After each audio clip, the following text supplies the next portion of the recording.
Hello guys, আপনারা দেখতে পাচ্ছেন এখানে একটি মাছের মালা রয়েছে, যেটি হচ্ছে শুটকি মাছের মালা। মূলত এটা তাজা মাছ, কিন্তু তাজা মাছ হচ্ছে সুতা দিয়ে এরকমভাবে হচ্ছে গেছে, তারপরে এখানে শুকানো হচ্ছে। কারণ আসলে ঢাকা শহরে লিগ্যাল শুটকি পাওয়া যায় না। অ্যাকচুয়ালি লিগ্যাল শুটকি বলতে হচ্ছে জেনুইন শুটকি পাওয়া যায় না, অথেন্টিক শুটকি পাওয়া যায় না। এর জন্য শুটকির ভিতরে অনেক খারাপ কেমিক্যাল দেওয়া থাকে। এর জন্য আমরা ঘরে বাতাসে শুকিয়ে শুটকি বানাচ্ছি। তো আপনারা কে কে এই প্রসেসটি ফলো করেন, মেসেজ মানে হচ্ছে কমেন্ট করে লিখে জানাবেন।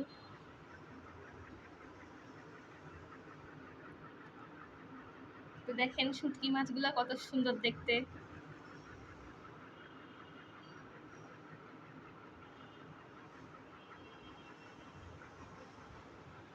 আপনারাও বাসায় বেশি বেশি করে ফ্যানের বাতাসে শুটকি শুকিয়ে শুকিয়ে খাবেন।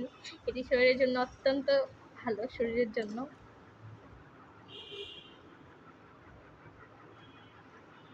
আপনাদের কাদের কাদের আমার এই শুটকির মালা পছন্দ হয়েছে অবশ্যই কমেন্ট করে জানাবেন। ঠিক আছে, আল্লাহ হাফেজ।